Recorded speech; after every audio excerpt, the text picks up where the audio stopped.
ఏంటి శివయ్య, నీ ఆలయం ఇంత గొప్పగా ఉంది, మరెందుకని ఇలాంటి పరిస్థితి? ఇప్పుడు నువ్వు ఈ వీడియో చూస్తున్నావంటే ఆ శంకరుడు ఆజ్ఞాపించాడు. ఈ వీడియో చూసి కూడా నాకెందుకులే అని వెళ్లిపోతే మాత్రం ఈ ఆలయ దుస్థితికి నువ్వు కూడా ఒక ముఖ్య కారణం. గుర్తుపెట్టుకో. ఇప్పుడు మనమందరం తలుచుకుంటే ఈ ఆలయాన్ని బాగుపడేలా చేయొచ్చు. ప్రతి ఒక్కరు ఈ వీడియో చూడాలి. ఈ దేవాలయం యొక్క పరిస్థితిని తెలియజేయడం కోసం దాదాపు 100 కిలోమీటర్లు ప్రయాణించాను. ఈ ఆలయం కడప జిల్లా సిద్ధవటం మండలం జ్యోతి ఆలయం. ఇప్పుడు మీరు చూస్తున్న ఈ ఆలయం సామాన్యమైనది కాదు. 12 జ్యోతిర్లింగాలలోని శ్రీశైలం యొక్క దక్షిణ ద్వారం ఈ ఆలయం.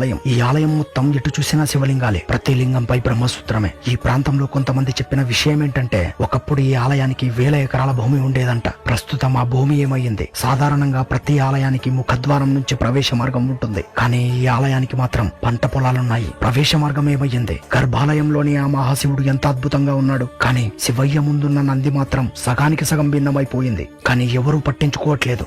వానలు పడిన ప్రతిసారి ఈ ఆలయం కొంచెం కొంచెంగా శిథిలావస్థకు చేరుతుంది. భవిష్యత్తులో ఆలయ పరిస్థితి ఏంటి? శ్రీశైలానికి 4 ద్వారాలు, కేవలం దక్షిణ ద్వారంగా ఉన్న ఈ ఆలయ పరిస్థితి మాత్రమే చాలా దారుణం. ఎందుకని? ఈ ఆలయం శ్రీశైల దేవస్థానం వారి ఆధీనంలో ఉండి కూడా ఎందుకని ఇలాంటి పరిస్థితిని ఎదుర్కొంటుంది?